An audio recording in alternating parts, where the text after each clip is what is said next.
and SQE classes, keeping up to date on what was going on as well.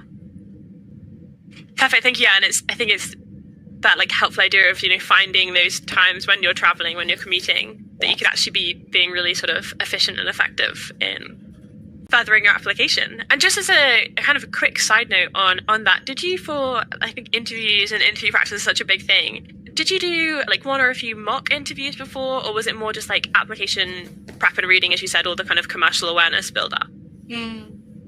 I did quite a lot of prep for the Watson Blazer aspect.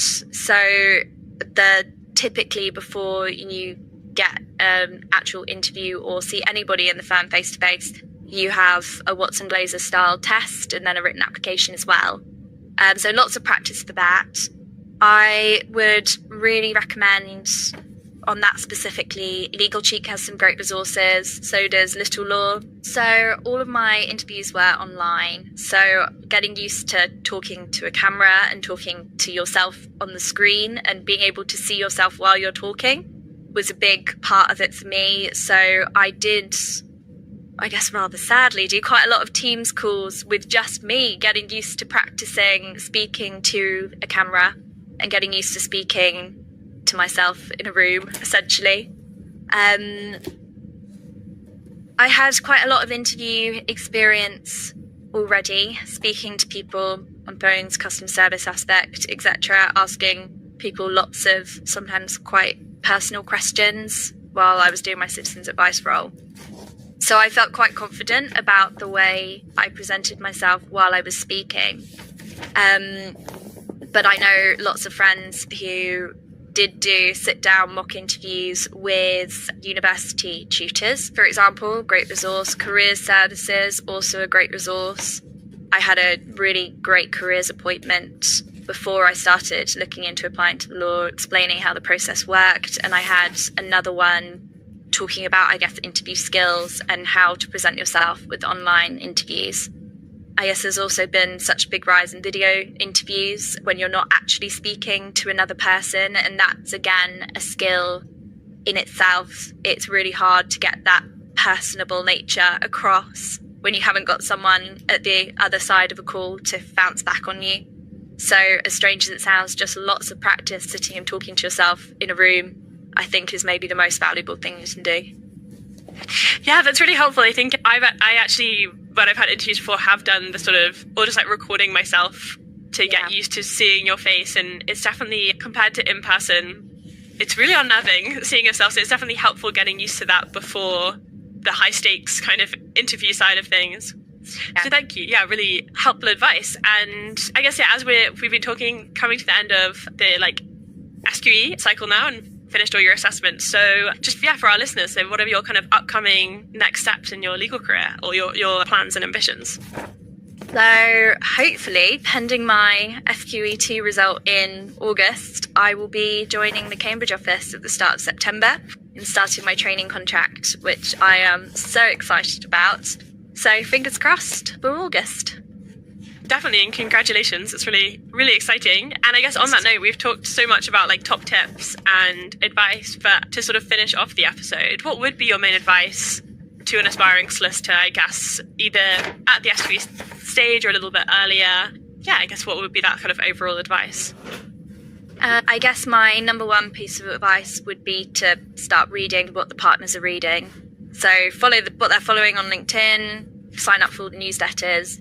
I would also say make sure you're building commercial awareness in an area you actually care about. And it might take a little bit of time to work out what really does interest you and what excites you.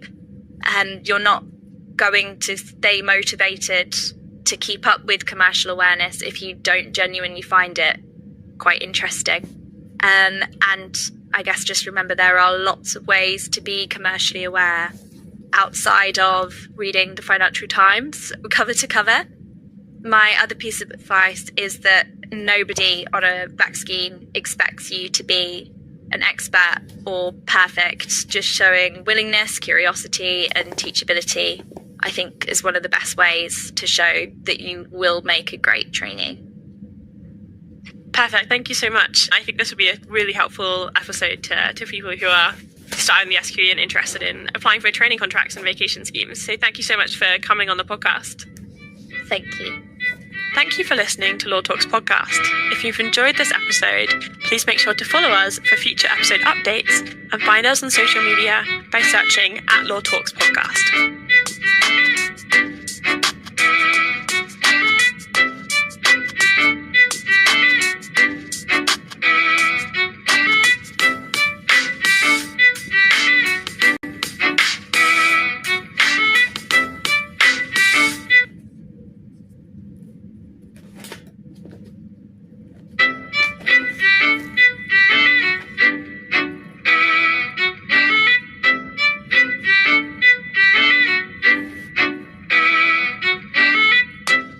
Join me for this episode of Law Talks with Callum Reid Hutchins, who is a barrister at Gatehouse Chambers, working in commercial litigation, insolvency and company law, construction disputes, employment law and defamation matters.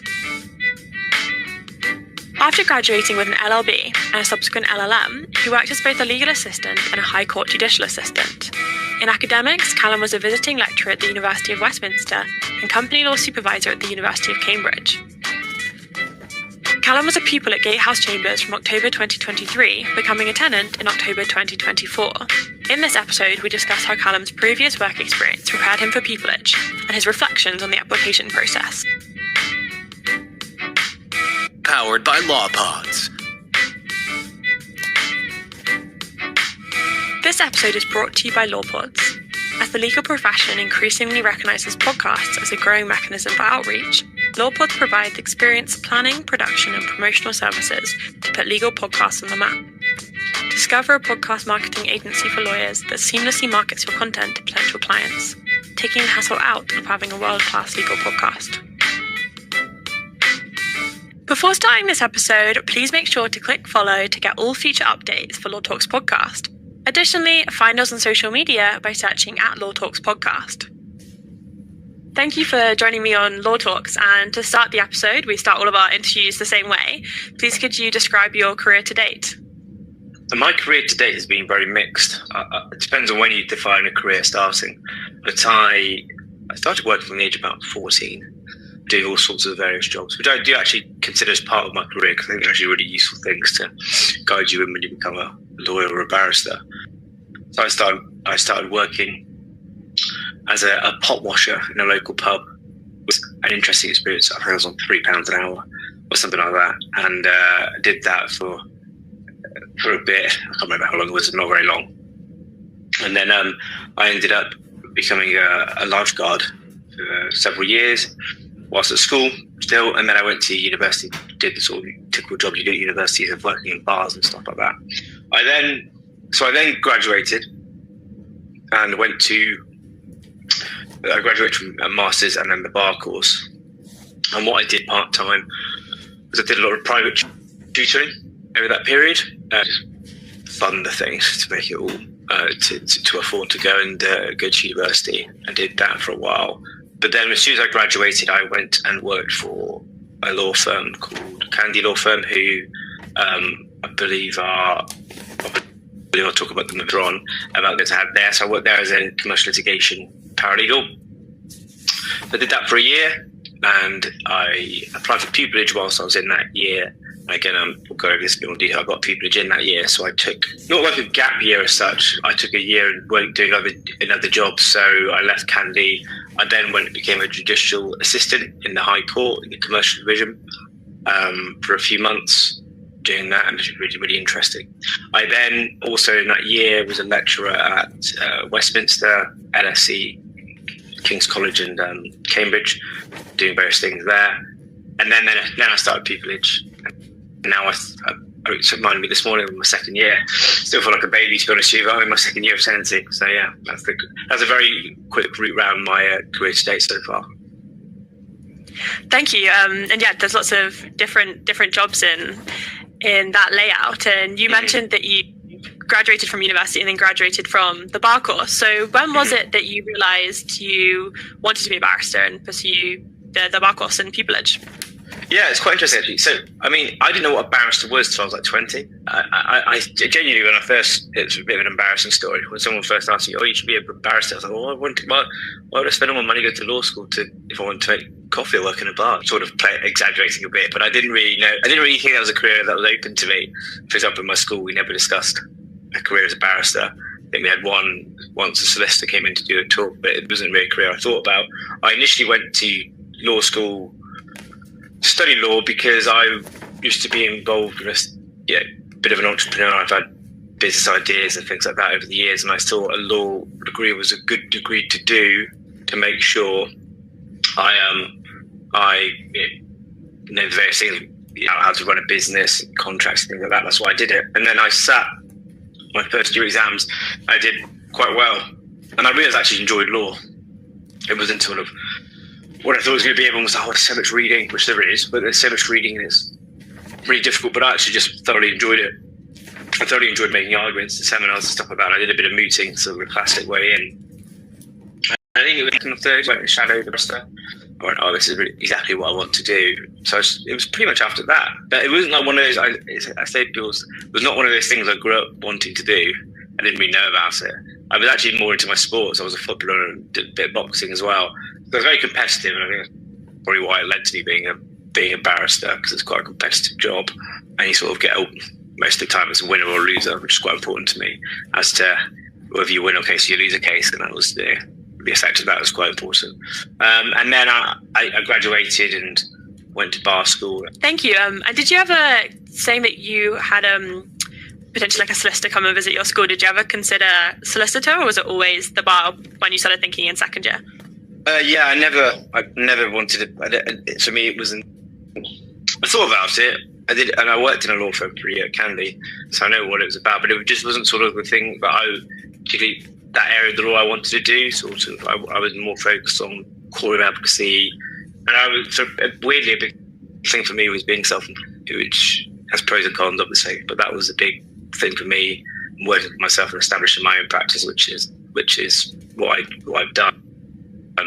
And I think they're very similar, very different roles, and I just prefer the barrister route. I think I've never really known why, to be honest, but I just preferred it.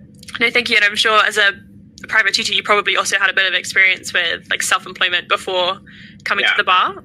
Yeah.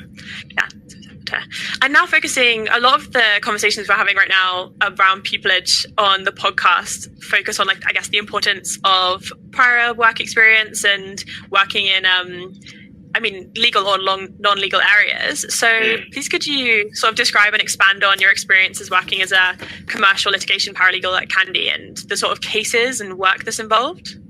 Yeah, so I did a wide variety of cases at Candy, and I learned a great deal of stuff about stuff I just didn't know, because you learn stuff at law school, you learn stuff even on the bar course, but it doesn't really translate into what actually, in my view, what goes down on the front line when you're in litigation.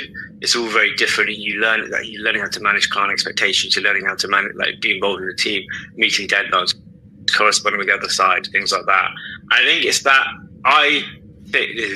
again, my view, when I was doing pupillage interviews when I was at university, I did 3 or 4 rounds and I got it. I think it's 3 or 4. I got it on the last round, obviously, but I did it, I think, 3 times before, and I went from, I think, sounding like a student to a professional, because I spoke like a professional for a year, and I think that was a big difference